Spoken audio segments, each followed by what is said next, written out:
Assalamualaikum warahmatullahi wabarakatuh. Salam sejahtera, nama budaya, dan salam kebajikan.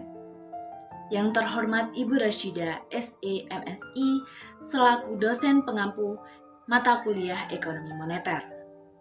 Saya, Sally Sundari dengan NIM 6025 dan anggota kelompok 13, yaitu yang pertama adalah Anissa Lifki Amelia dengan NIM 6054, Afifa Aprilia dengan NIM 6050, Bintang Audrey Shaina dengan NIM 6046, dan Cika Febia Irawan dengan NIM 6058. Baik, dalam video ini kita akan membahas sub-sub materi, yaitu yang pertama adalah krisis ekonomi moneter pada tahun 1997 sampai 1998.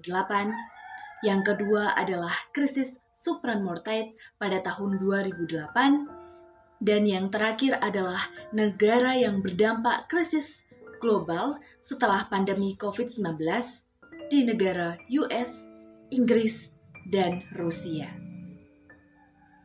Baik, kita akan memasuki materi pembahasan yang pertama adalah krisis ekonomi moneter pada tahun 1997 sampai 1998. Krisis ekonomi moneter pada tahun 1997 sampai 1998 merupakan salah satu peristiwa paling traumatis dalam sejarah Indonesia modern.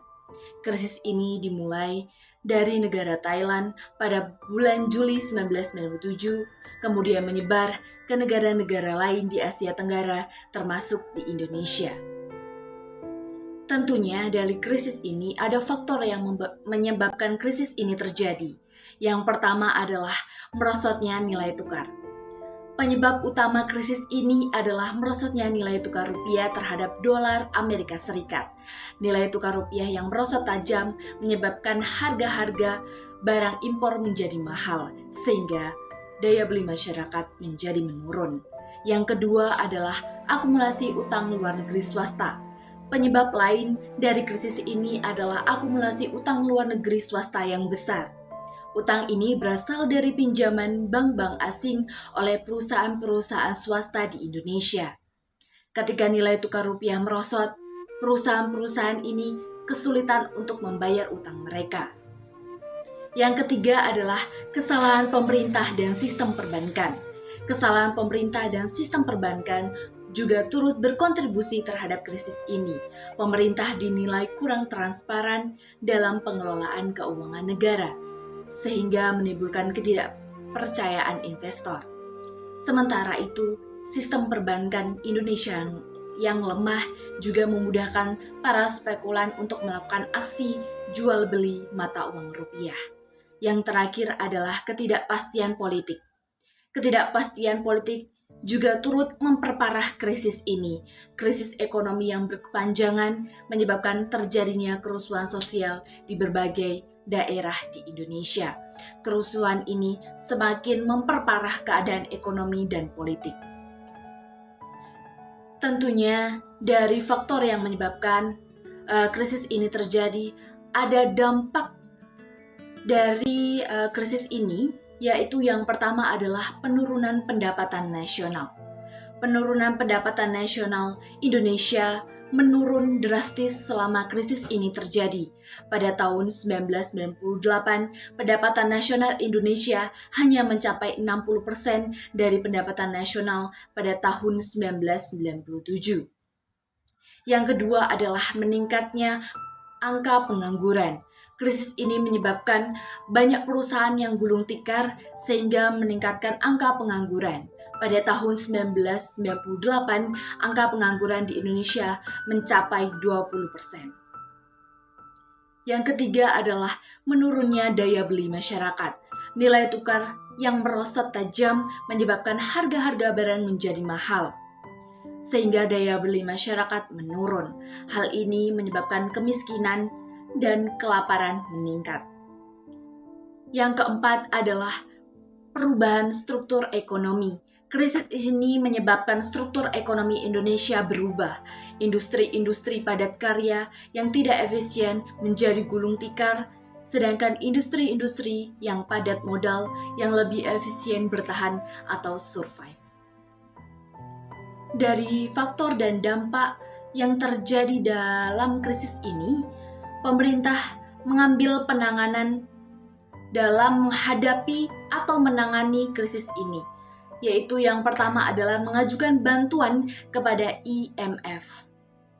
IMF adalah Dana Moneter Internasional. Pemerintah Indonesia mengajukan bantuan kepada Dana Moneter Internasional atau IMF untuk mendapatkan dana talangan, dan IMF memberikan bantuan sebesar 10 miliar US dollar kepada Indonesia. Yang kedua adalah melakukan devaluasi rupiah. Pemerintah Indonesia melakukan devaluasi rupiah sebesar 50% pada tanggal 14 Agustus 1997. Devaluasi ini bertujuan untuk meningkatkan daya saing produk-produk ekspor Indonesia. Dan yang terakhir adalah restrukturisasi perbankan. Pemerintah Indonesia melakukan restrukturisasi perbankan untuk memperkuat sistem perbankan. Restrukturisasi ini meliputi rekapitalisasi bank-bank yang bermasalah, merger bank-bank, dan penutupan bank-bank yang tidak layak. Selanjutnya, kita beralih ke 10 tahun kemudian, di mana terjadi krisis ekonomi di tahun 2008. Krisis tahun 2008 dilatar belakangi oleh upaya The Fed selaku Bank Sentral Amerika Serikat dalam melaksanakan kebijakan moneter, yaitu menetapkan tingkat suku bunga dan standar pinjaman yang rendah. Tujuan dari kebijakan tersebut adalah untuk mengatasi dampak serangan teroris 11 September, serangkaian skandal akuntansi perusahaan, dan fenomena .com bubble. Alhasil, tingkat suku bunga yang semulanya 6,1% pada bulan Mei 2000 turun menjadi 1% pada bulan Juni 2003. Suku bunga yang lebih rendah merupakan hasil dari keinginan The Fed untuk menstimulasi perekonomian dengan memberikan lebih banyak uang beredar ke tangan konsumen dan perusahaan dengan harga murah. Namun faktanya, momentum ini dimanfaatkan banyak orang untuk membeli rumah dengan tingkat bunga KPR rendah. Pada akhirnya, tingginya permintaan menaikkan harga perumahan di sana. Kenaikan harga rumah mengakibatkan adanya pembatasan mengenai siapa yang dapat membeli properti residensial. Dengan adanya pembatasan tersebut, pemberi pinjaman atau kreditur berupaya untuk mulai menawarkan pinjaman rumah kepada pencari pinjaman acak atau random, tanpa memperhitungkan riwayat kredit maupun situasi keuangan mereka. Tidak terkecuali debitur yang sebenarnya tidak layak menerima pinjaman KPR atau subprime mortgage. Hal inilah yang menyebabkan krisis pinjaman subprime 2008. Suku bunga The Fed mencapai 5,25% pada bulan Juni 2004. Angka ini terus berlaku hingga bulan Agustus 2007. Tingkat kepemilikan rumah di Amerika juga mencapai puncaknya pada tahun 2004, yaitu sebesar 69,2%. Kemudian harga rumah turun di awal tahun 2006. Mengingat nilai rumah menurun, mereka yang membeli rumah dengan bunga mengambang mau tidak mau harus membayar bunga yang lebih tinggi.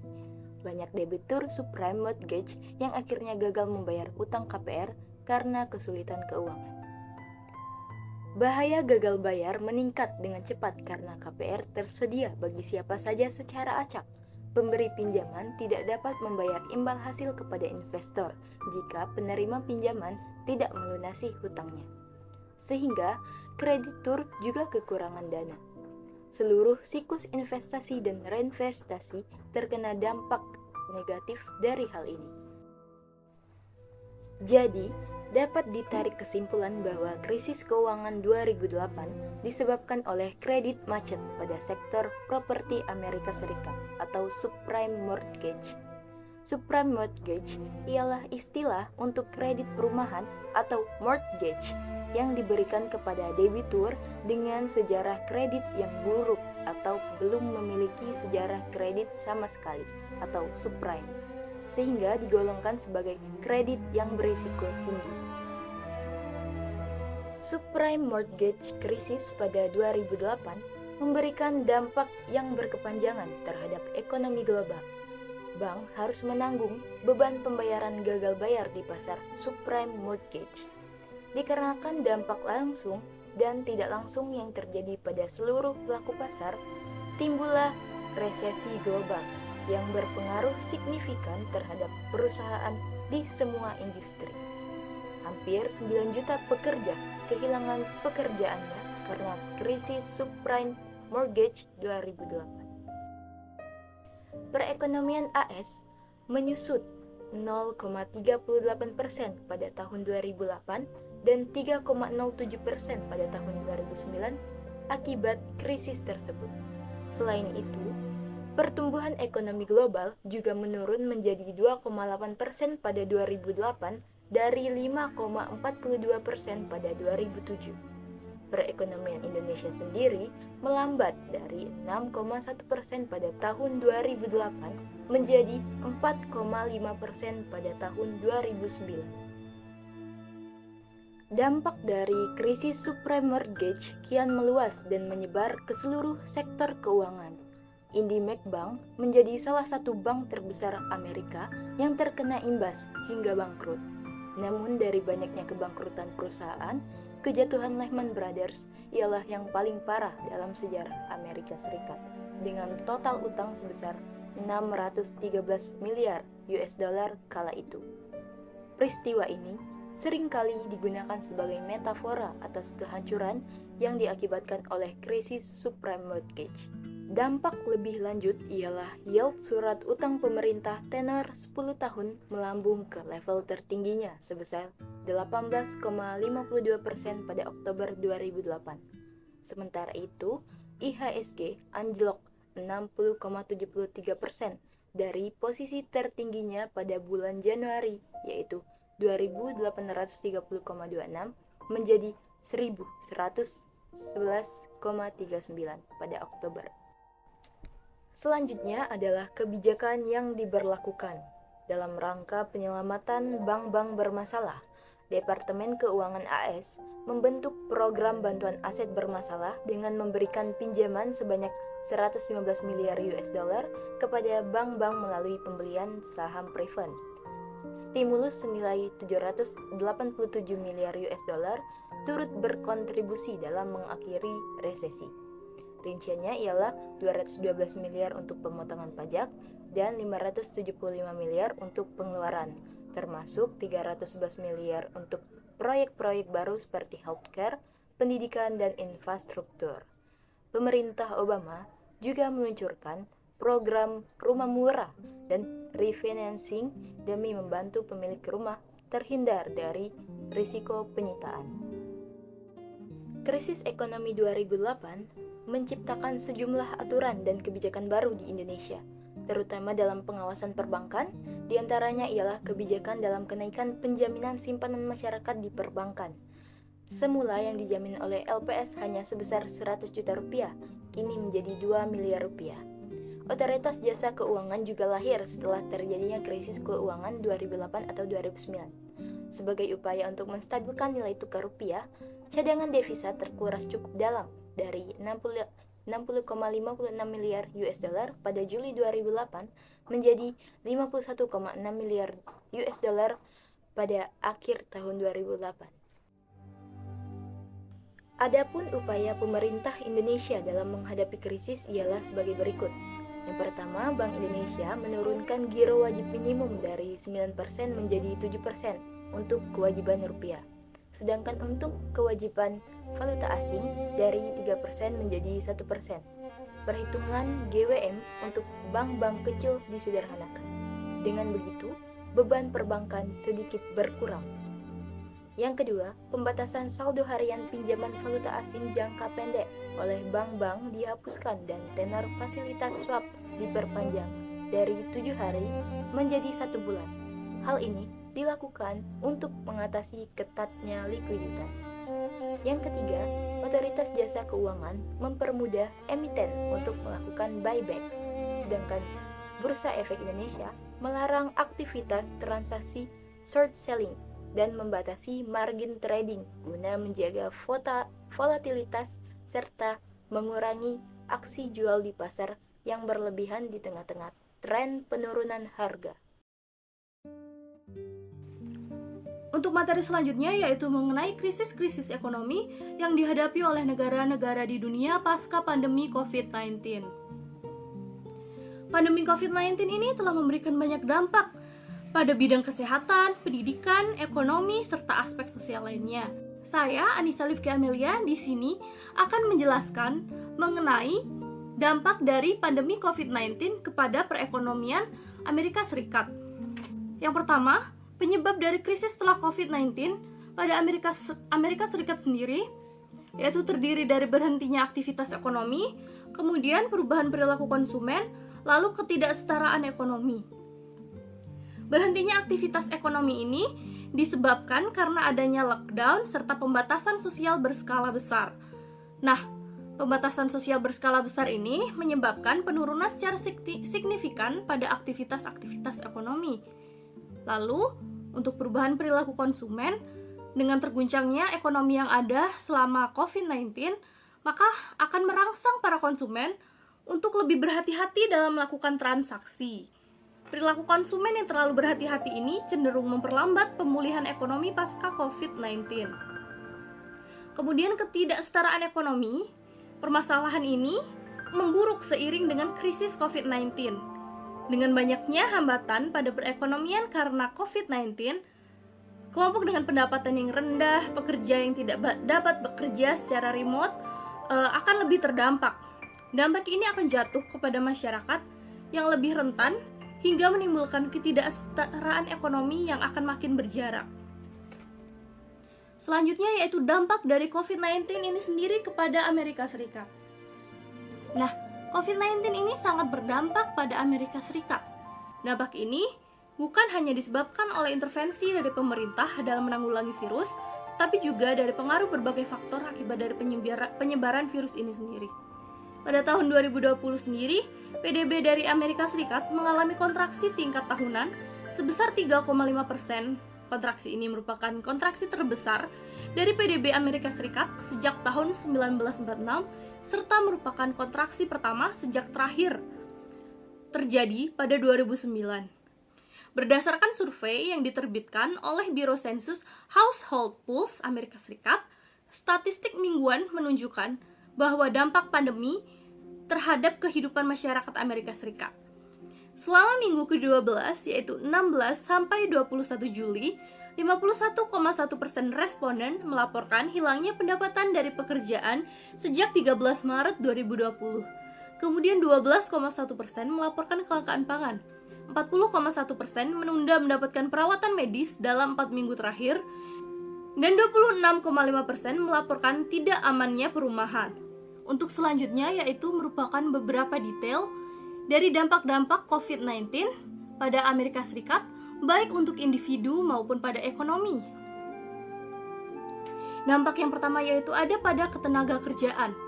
Berdasarkan laporan ketenaga kerjaan pada bulan Februari 2020, yaitu pada saat situasi lockdown belum dimulai, 1,28 juta orang Amerika digolongkan sebagai kehilangan pekerjaan permanen.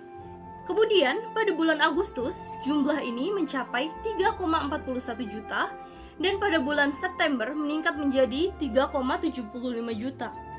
Sementara itu, PHK sementara mengalami penurunan. Hal ini menunjukkan bahwa sejumlah telah kehilangan pekerjaan yang awalnya dipahami sebagai sementara, kini telah menjadi permanen. Kemudian dampak yang selanjutnya yaitu penggusuran serta penyitaan. Nah, dampak ekonomi yang disebabkan oleh COVID-19 ini menimbulkan kekhawatiran akan krisis penggusuran massal. Dengan analisis yang dilakukan oleh Aspen Institute menunjukkan bahwa antara 19 dan 23 juta atau 1 dari 5 penyewa berisiko digusur pada akhir tahun. Survei terpisah juga dilakukan oleh Biro Sensus Amerika Serikat pada bulan Juli 2021. Survei ini memproyeksikan 7 juta rumah tangga tidak mampu membayar sewa dan berisiko digusur, dengan potensi 3 juta pengajuan penggusuran dalam 2 bulan ke depan. Selanjutnya, yaitu meningkatnya kerawanan pangan. Nah, kerawanan akan pangan di seluruh Amerika Serikat meningkat secara signifikan pada tahun 2020. Feeding Amerika memperkirakan bahwa ada tambahan 17 juta orang yang akan mengalami kerawanan pangan karena pandemi, sehingga totalnya menjadi lebih dari 54 juta orang di negara tersebut. Sebelum COVID-19, kerawanan pangan masih sering terjadi dan berdampak pada 37 juta orang di Amerika Serikat. Karena kerawanan pangan dan gizi buruk berhubungan dengan penyakit kronis yang menempatkan orang pada risiko lebih tinggi terhadap komplikasi COVID-19 yang lebih parah, selanjutnya dampak pada sektor energi. Nah, menurut Deloitte, industri minyak, gas, dan bahan kimia Amerika Serikat telah kehilangan 107.000 pekerjaan antara bulan Maret dan Agustus pada 2020. Selanjutnya yaitu dampak pada sektor kesehatan. Beberapa negara bagian dan kelompok nirlaba mulai merekrut pensiunan tenaga medis untuk menambah staf di rumah sakit dan fasilitas sementara. Beberapa yurisdiksi bahkan memberikan izin medis darurat kepada dokter yang tidak aktif dan dokter residen serta dokter magang yang masuk dan memperluas tugas yang boleh dilakukan oleh perawat. Selanjutnya yaitu merupakan tanggapan-tanggapan dari pemerintah Amerika Serikat akan dampak yang disebabkan oleh pandemi COVID-19. Nah, tanggapannya ini dimulai dengan program vaksinasi.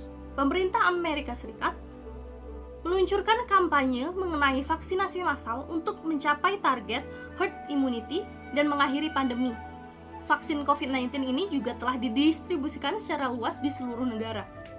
Dan berbagai langkah diambil untuk mempercepat proses vaksinasi. Selanjutnya yaitu pembatasan perjalanan dan juga evakuasi. Nah, pembatasan perjalanan internasional ini dimaksudkan untuk mengendalikan penyebaran virus. Masyarakatnya dihimbau untuk tidak melakukan perjalanan internasional agar penyebaran dari virus COVID-19 ini dapat segera berkurang. Selain dari pembatasan perjalanan, dilakukan pula evakuasi dari warga negara Amerika Serikat yang berada dari daerah-daerah yang terdampak parah oleh COVID-19. Selanjutnya ada paket bantuan ekonomi, yaitu paket yang dikeluarkan oleh pemerintah berupa paket stimulus ekonomi untuk memberikan bantuan keuangan langsung kepada para individu, bisnis, dan sektor-sektor yang terdampak. Kemudian ada perlindungan pekerja dan bantuan pengangguran. Nah, kebijakan cuti dan sakit berbayar dan bantuan pengangguran tambahan diterapkan untuk memberikan perlindungan kepada pekerja yang terkena dampak atau harus absen karena alasan terkait COVID-19. Kemudian ada bantuan bisnis. Bantuan bisnis ini berbentuk program seperti Paycheck Protection Program dan Economic Injury Disaster Loan. Nah, diluncurkannya ini untuk membantu bisnis, terutama yang kecil dan menengah, agar dapat bertahan selama krisis pandemi COVID-19. Selanjutnya yaitu moratorium penyitaan rumah dan penggusuran. Nah, hal ini dimaksudkan untuk menambah batas waktu dari penggusuran atau penyitaan rumah untuk melindungi warga dari kehilangan tempat tinggal selama pandemi. Kemudian ada juga dukungan kesehatan masyarakat. Pemerintah memberikan panduan kesehatan masyarakat dan dukungan finansial kepada lembaga-lembaga kesehatan serta memobilisasi sumber daya untuk meningkatkan kapasitas dan respons terhadap penyebaran virus. Kemudian penelitian dan pengembangan. Nah, dukungan finansial juga diberikan nih untuk penelitian dan pengembangan mengenai vaksin, obat-obatan, serta pengobatan COVID-19. Ini mencakup investasi dalam inovasi medis untuk meningkatkan kemampuan mengatasi pandemi. Dan yang terakhir ada pendidikan dan pekerjaan jarak jauh. Pemerintah Amerika Serikat juga memberikan panduan serta dukungan untuk pendidikan jarak jauh serta bekerja dari rumah, termasuk menyediakan sumber daya serta bantuan teknologi. Nah, demikian merupakan pemaparan mengenai krisis ekonomi yang disebabkan oleh COVID-19 pada Amerika Serikat. Untuk berikutnya yaitu dampak dari krisis ekonomi untuk negara lainnya akan disampaikan oleh rekan saya. Baik, selanjutnya saya Bintang Audrey Saina dengan NIM 046 akan melanjutkan materi tentang negara yang terdampak krisis global after COVID-19, yaitu negara Rusia. Rusia merupakan negara yang bergantung pada sektor energi, khususnya minyak dan gas. Dengan perekonomian besar dan kompleks, Rusia tidak luput dari guncangan perekonomian yang terjadi akibat pandemi ini. Nah, pertama-tama saya akan menjelaskan penyebab-penyebab terjadinya krisis saat pandemi COVID-19. Penyebab yang pertama yaitu ketergantungan pada minyak. Rusia merupakan negara yang bergantung pada ekspor minyak dan gas, sehingga perekonomiannya rentan terhadap fluktuasi harga energi global. Nah, turunnya harga minyak dunia memberikan dampak yang signifikan terhadap perekonomian Rusia yang hanya bergantung pada sektor energi ini. Nah, yang kedua yaitu masalah struktural. Perekonomian Rusia menghadapi tantangan struktural seperti mengalami ketidakpastian ekonomi yang disebabkan oleh ketergantungan pada sektor minyak dan gas, lalu rendahnya tingkat ketergantungan pada impor, serta kesalahan fiskal Rusia akibat kombinasi ketidakpastian ekonomi dan nilai tukar Rusia yang tidak stabil. Selanjutnya yang ketiga yaitu konflik antara Rusia dan Ukraina. Sanksi internasional yang dikenakan terhadap Rusia akibat konflik dengan Ukraina berdampak signifikan terhadap perekonomian Rusia. Sanksi tersebut mencakup pembekuan aset, larangan ekspor teknologi energi, dan pembatasan akses ke pasar keuangan internasional. Nah, dampak dari sanksi ini juga termasuk penurunan investasi asing, melemahnya mata uang Rusia, dan tekanan pada sektor keuangan dan energi. Selanjutnya yaitu dampak COVID-19 terhadap perekonomian Rusia. Seperti yang kita lihat pada gambar ini menunjukkan tingkat pertumbuhan GDP Rusia dan harga minyaknya. Nah, dampak pertama terhadap perekonomian Rusia yaitu kejutan harga minyak. Rusia sebagai salah satu produsen minyak terkemuka di dunia terkena dampak langsung dari penurunan permintaan energi global akibat pandemi ini. Pandemi ini menyebabkan penurunan drastis permintaan minyak global, sehingga menyebabkan penurunan tajam harga minyak pada tahun 2020. Sebagai eksportir minyak utama, perekonomian Rusia mengalami penurunan pendapatan. Dampak kedua yaitu kemerosotan ekonomi global. Pandemi COVID-19 menciptakan ketidakpastian ekonomi global yang mempengaruhi keputusan pada investasi. Investor mungkin akan lebih berhati-hati dan menunda keputusan investasi atau mengalihkan investasinya ke aset yang dianggap lebih aman. Nah, dampak ketiga yaitu tekanan pada layanan kesehatan. Pandemi COVID-19 memberikan tekanan yang signifikan terhadap pelayanan kesehatan di Rusia. Pandemi ini juga menimbulkan tantangan ekonomi pada sektor kesehatan, termasuk untuk biaya perawatan dan ketersediaan sumber daya.